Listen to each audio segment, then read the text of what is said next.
E aí, pessoal, tudo bem? Vamos para mais uma revisão?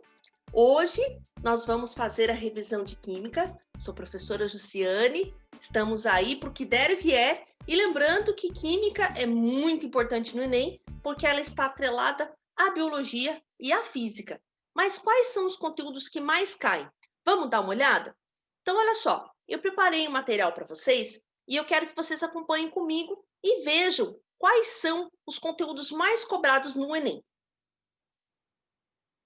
Acompanhe comigo nesse gráfico que apresenta os 20 assuntos mais cobrados no Enem nesses últimos anos.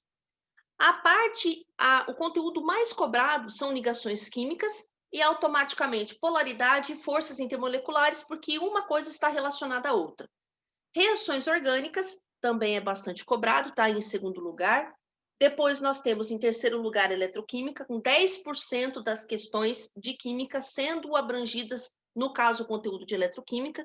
Compostos orgânicos aparecem em quarto lugar, com 7,5%. Leis ponderais, gente, isso é sempre cobrado em qualquer vestibular, não importa se é Enem, você sempre vai ter as leis ponderais sendo cobrado aí. Reações inorgânicas, isso cai aí na sexta posição, com 6,3% das questões. Termoquímica também está no mesmo pé de igualdade, também é bem cobrado, a gente já viu, já falou sobre isso. Modelos atômicos, gente, até um tempo atrás isso nunca ia no Enem. E agora está sendo cobrado com 5% das nossas questões aí de química, cai ou modelo atômico ou distribuição eletrônica. Soluções, 5% das questões abrange esse conteúdo, e as propriedades das substâncias e forças intermoleculares aqui, com 5%, a gente vai ter essas forças intermoleculares sendo atreladas às propriedades gerais e específicas, ok? Então, nessa aula, gente, nós vamos ver esses principais conteúdos aqui que vale a pena a gente dar uma olhadinha neles e relembrar alguns conceitos importantes. Então, vamos lá. Primeira coisa, ligações químicas, que remete à polaridade e forças intermoleculares. Lembrando que as ligações químicas, nós temos a tal da regra do octeto. O que significa isso? Que os átomos, para se estabilizar, eles vão imitar os gases nobres. Com exceção do hélio, todos têm 8 elétrons na última camada, e aí os outros átomos também procuram chegar em 8 elétrons na última camada. Átomos pequenos como o lítio, o berílio, eles não vão chegar em 8, tá, gente? Hidrogênio também, não tem nem como chegar em 8. Então, eles vão imitar o hélio chegando em 2 elétrons na última camada. E, basicamente, essas 3 ligações que nós observamos aí, elas podem ser divididas na seguinte situação. Iônica, nós temos átomos não metálicos ligados com átomos metálicos. A covalente é não metal com não metal. E a metálica, nós vamos ter apenas átomos metálicos interagindo entre si. Vamos falar da ligação iônica, gente. A ligação iônica, como o próprio nome já diz, ela vai ter a formação de íons. Esses íons, eles vão ser formados porque nós temos a presença de um elemento muito eletronegativo, que vai ser um não metal, com um elemento metálico que tem o caráter eletropositivo. Então, lembre-se que o metal sempre vai ceder elétrons para o não metal, e com isso o metal vai formar o cátion com carga positiva, e o não metal vai formar o ânion com carga negativa. O que eu tenho que lembrar mais da ligação iônica? Ela é sempre extremamente polar da gente, porque lembre-se que aqui eu tenho uma interação eletrostática muito forte, porque eu estou falando de cargas opostas uma do ladinho da outra. Quando eu vou para a ligação covalente, eu tenho que lembrar que a ligação covalente eu tenho 2 tipos. A ligação que eu vou chamar de ligação covalente normal, que é onde eu tenho compartilhamento de elétrons. Perceba que aqui vai ficar mais fácil vocês visualizarem. Aqui, nesse caso, perceba que a simbologia é diferente da simbologia aqui de cima. Aqui eu tenho flechinha que eu não tenho. Então, essa daqui seria ligação, esse SO aqui para baixo seria ligação covalente que eu chamaria de normal, aonde os elétrons de ambos os átomos estão sendo compartilhados para estabilizar ambos os átomos. Mas quando eu tenho um átomo que já fez todas as ligações que ele precisava fazer para chegar nos 8 elétrons, mas ele ainda tem par de elétrons disponível, ele pode, então, emprestar, a gente chama isso daí de um empréstimo, para outro átomo que seja mais eletronegativo que ele, que no caso aqui seria o oxigênio, e estabiliza o oxigênio. Então, perceba que o compartilhamento ele acontece do enxofre para o oxigênio. Não existem elétrons do oxigênio sendo compartilhados com o enxofre no caso da ligação covalente dativa, tá? Então, toma cuidado com isso. Ligação metálica, a gente costuma falar da teoria do mar de elétrons, aonde nós temos os átomos, os núcleos metálicos fixos e os elétrons da última camada da eletrosfera, como se eles estivessem soltos. E isso faz com que, quando eu tenho uma corrente elétrica passando por um fio metálico, por exemplo, esses elétrons eles possam, então, se movimentar, explicando, então, a condutividade dos elétrons, a condutividade elétrica dos metais, condutividade térmica e assim por diante, ok? Quando eu falo, então, das ligações, eu tenho que lembrar que as ligações remetem à polaridade. Como eu já falei para vocês, a ligação iônica sempre vai ser polar, e quando eu estou falando de compostos com a ligação covalente, aí eu tenho que tomar cuidado, porque quando eu tiver dois átomos apenas na minha estrutura, eu tenho que lembrar que quando esses dois átomos forem iguais, a eletronegatividade é igual, então eu vou estar falando de uma substância apolar.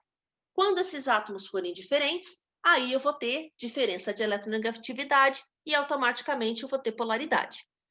Quando eu tenho mais de dois átomos, daí eu vou ter que tomar cuidado com o que está em torno do átomo central. Quando tudo for igual e eu tiver o que a gente chama de geometria tetraédrica, que é o caso aqui do metano, nós vamos ter a polaridade sendo considerado, então, esse cara como apolar. Mas se eu tiver, por exemplo, no caso aqui, estão vendo? Eu tenho 3 átomos de hidrogênio. Você fala, nossa, professora, mas são todos átomos de hidrogênio. Por que ela é considerada polar? Porque eu tenho par de elétrons não ligantes aqui no nitrogênio. Então, esse par de elétrons não ligantes, ele não é considerado como o hidrogênio. Então, automaticamente, essa molécula se torna polar, porque eu tenho diferença aqui no que está em volta do átomo central. Que mais que eu tenho que lembrar de polaridade? Polaridade vai resultar na solubilidade. E aí segue a regra do semelhante dissolve semelhante. Então, a polar dissolve a polar e polar dissolve polar. Lembrando que existem substâncias que elas possuem polaridade intermediária, podemos dizer assim. Um exemplo clássico é o álcool, que ele se dissolve tanto em água, por exemplo, como se mistura com a gasolina. Lembrando que a gasolina é bem apolar e o álcool se mistura com ela, e a água é bem polar e o álcool também se mistura com ela. Então, nós temos substâncias com diversos níveis de polaridade, podemos dizer assim. Tudo isso daí nos remete também às forças intermoleculares. O que significa isso? São as forças de atração entre as moléculas. Essas forças podem ser de fracas, moderadas a super fortes. As fortes, eu vou começar de trás para frente, vocês vão ver que eu vou começar a falar primeiro da ligação de hidrogênio. Antigamente, isso daqui era chamado de pontes de hidrogênio. Como que ela ocorre? Sempre ocorre entre compostos que são muito polares e eu tenho a presença do hidrogênio e do FON, ou seja, o hidrogênio tem que estar presente na molécula e na outra molécula tem que ter ou o flúor, ou o oxigênio, ou o nitrogênio, todos eles, mas eu preciso ter a presença do H-FON. Isso daí, como é uma interação muito forte, o ponto de fusão e o ponto de ebulição são extremamente altos. É só você lembrar da água. A água tem esse tipo de ligação aí. O dipolo-dipolo, ela também é conhecida como força de Van der Waals. Esse daí nós podemos dizer que é uma força intermediária. Ela ocorre também entre moléculas polares, mas agora eu não tenho mais o FON. Então, por exemplo, hidrogênio com cloro é exatamente o tipo de interação de polo-dipolo. E aí, ele também vai ter pontos de fusão e ponto de ebulição intermediário. E o dipolo induzido são as forças também conhecidas como forças de London, são extremamente baixas, a interação é extremamente pequena, só você lembrar que os gases, eles têm esse tipo de interação. E ele ocorre, então, entre substâncias que sejam apolares. Ponto de ebulição e ponto de fusão são bem baixos. Depois disso, nós vamos dar uma olhadinha em reações orgânicas. Então, lembrando que nós temos vários tipos. Substituição, eu tenho a retirada de um hidrogênio do composto orgânico, e no lugar desse hidrogênio eu coloco outro substrato, pode ser um cloro, pode ser NO2, pode ser, por exemplo, SO3H, que seria o caso da sulfonação.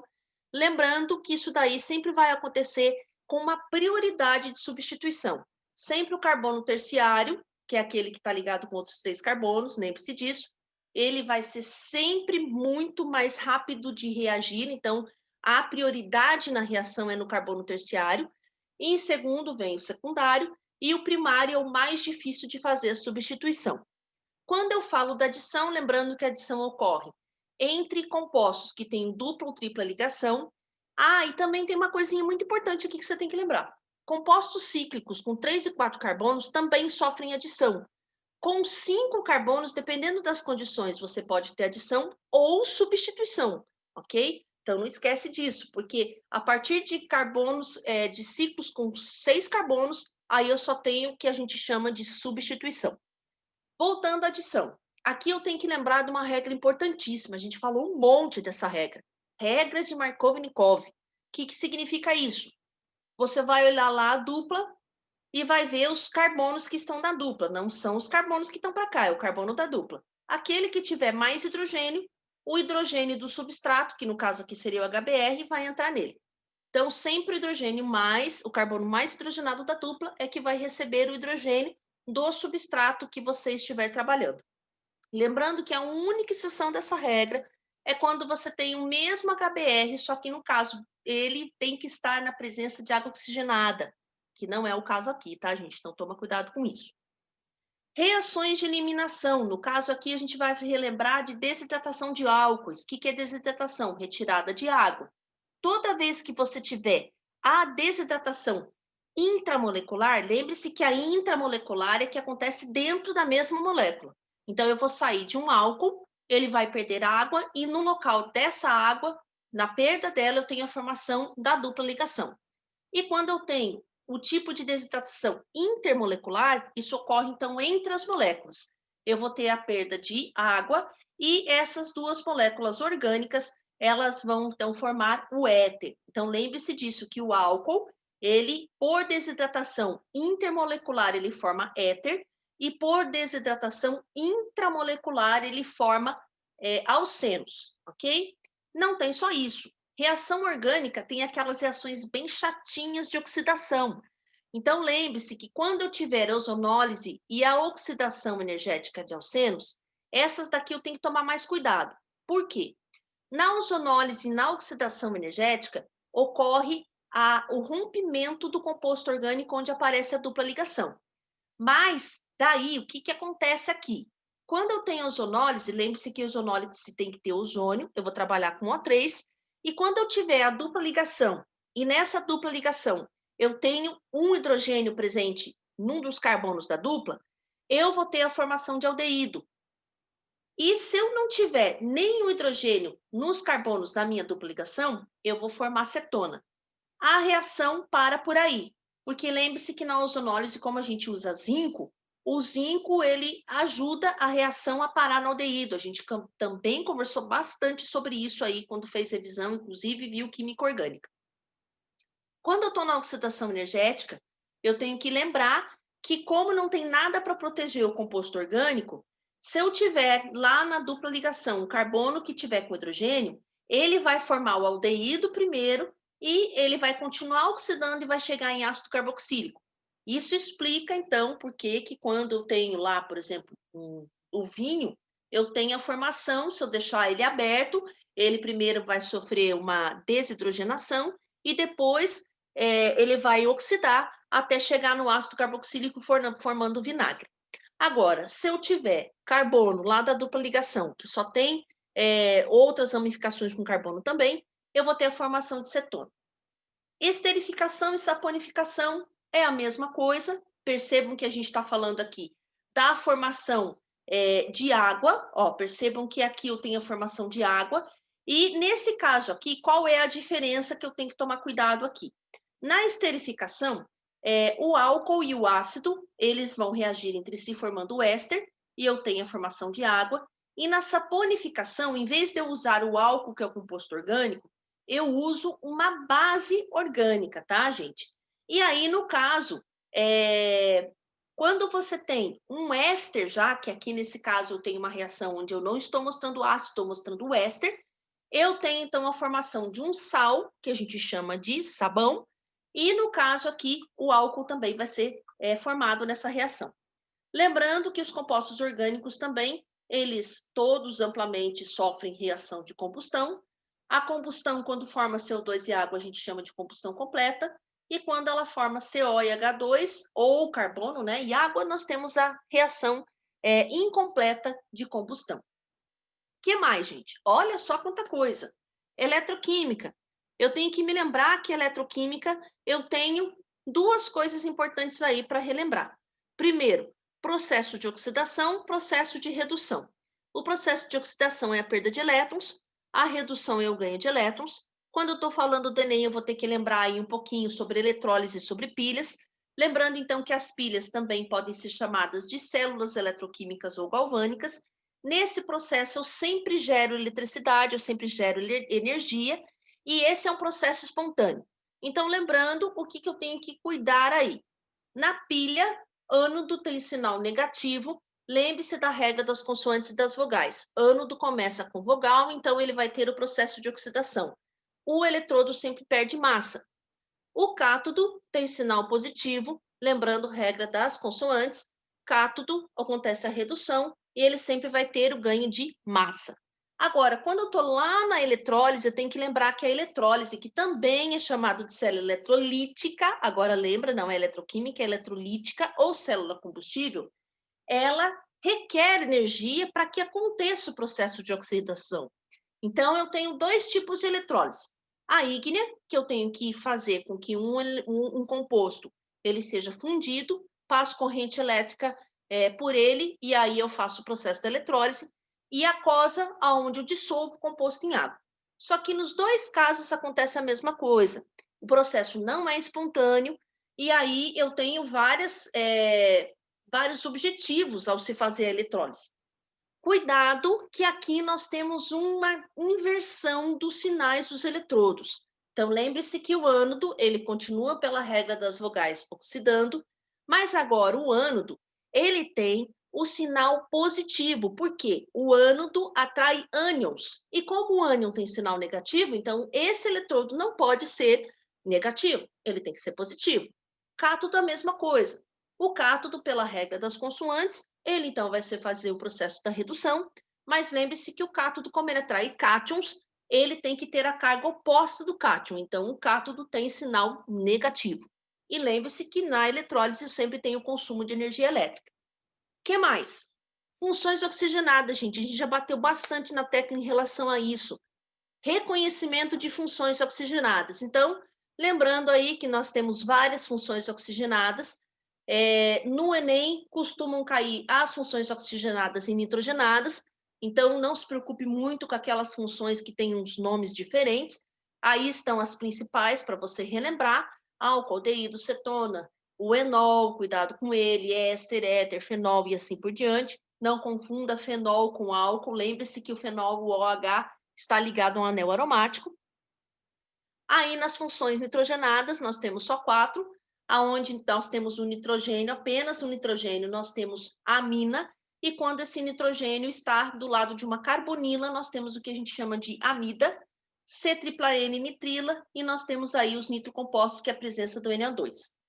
Ah, mas não para por aí, né, gente? Olha quanta coisa a gente já viu. Além disso, cálculo estequiométrico e leis ponderais.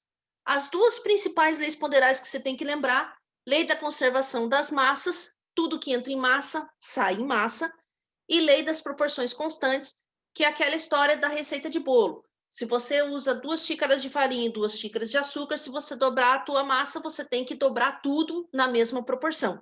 Então, as proporções precisam ser constantes. Essa daí também é conhecida como lei de Proust. Então, algumas dicas aí para que você possa fazer o teu cálculo numa boa.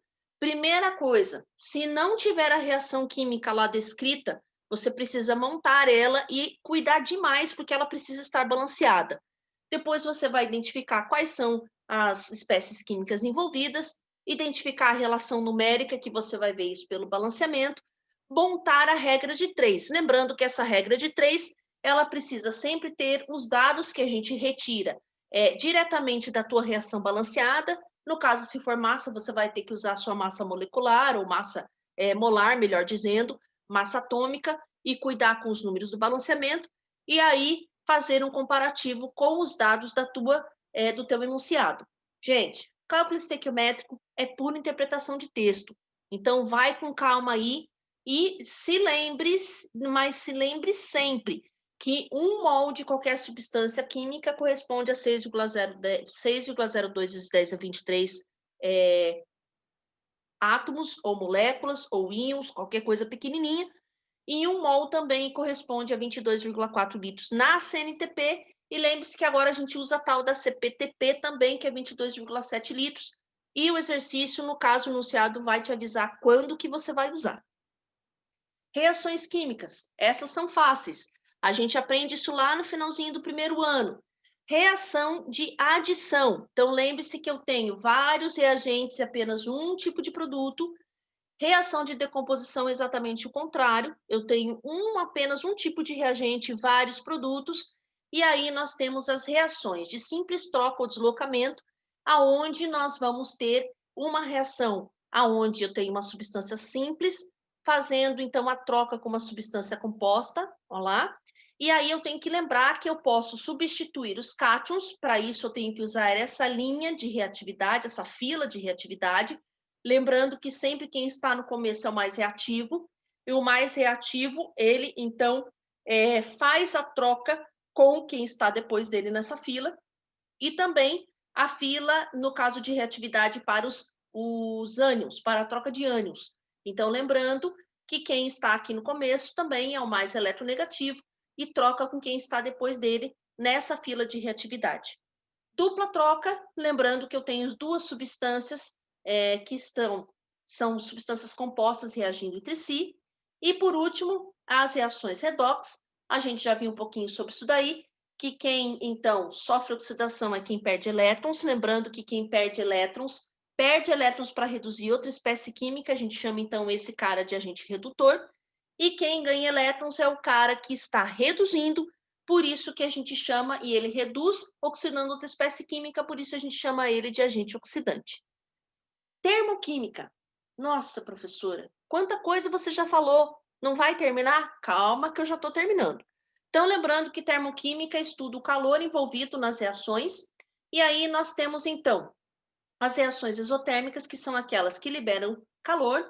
Essas reações, elas precisam ter o ΔH. Lembre-se que ΔH com valor numérico negativo. Reações endotérmicas são contrárias, são aquelas que absorvem energia. O ΔH delas vai ter sempre sinal numérico positivo. E aí nós temos como fazer o cálculo dessas reações, desse calor envolvido na reação. Como que a gente pode calcular isso? De 3 formas. A gente pode calcular fazendo a variação da entalpia, que então a gente faz a entalpia final menos a entalpia inicial.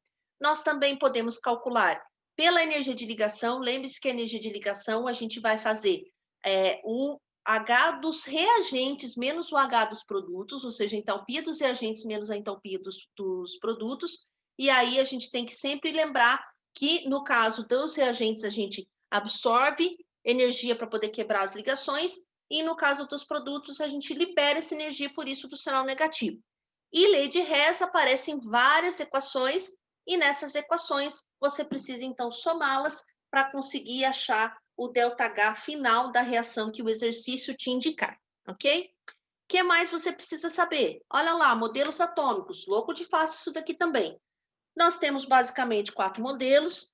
O primeiro foi de Dalton, 1800 e pouquinho, modelo esférico e maciço, pensando lá nos gregos que falavam, né, que tudo era formado por algo muito pequeno.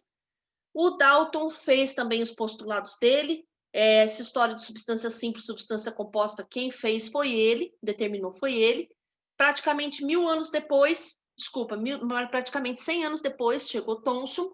Thomson falou, então, com a descoberta do elétron, que o átomo não deveria ser maciço, mas sim dividido em cargas, aonde ele propôs que nós tínhamos uma esfera com densidade alta e carga positiva, e um monte de esferas com cargas negativas incrustadas nessa esfera maior.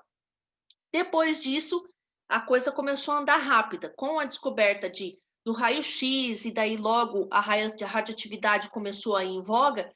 Rutherford fez um experimento, que é aquele experimento clássico da lâmina de ouro, aonde ele descobriu pelos que ele observou nesse experimento, que o núcleo, ele, na verdade, era muito pequeno em relação ao tamanho do átomo normal, e essa historinha aqui de ter carga positiva e negativa grudadinha um do lado do outro, que nem o Tons falou, caiu por água abaixo, e tanto é que o modelo de Rutherford é conhecido como modelo planetário. Ele que começou a usar o termo de eletrosfera para dizer qual era a região onde se encontrava o elétron. Mas daí, Bohr, alguns anos depois, ele aprimorou o modelo do Rutherford, lembrando então que a eletrosfera, para o Bohr, ela estava sendo dividida em camadas, e essas camadas, lembrando que quanto mais próximo do núcleo, menor a energia, porque você tem maior atração e menos repulsão entre os elétrons, e quanto mais distante do núcleo, maior a energia para aquele elétron estar ali. Então, o Bohr, ele se referiu à eletrosfera, KLMNOPQ, e através do modelo dele, a gente sabe explicar, por exemplo, por que existe a cor, porque nada mais é isso do que uma movimentação que acontece nas camadas da eletrosfera, quando os elétrons recebem e absorvem e liberam energia através do exterior que eles têm. Vamos lá, gente. Para finalizar, nós temos mais alguns slides aqui. Só lembrando de soluções. Solução nada mais é do que a mistura do soluto mais o solvente. Lembrando que quando você tem a solução, você vai ter a classificação dela como saturada, supersaturada ou insaturada.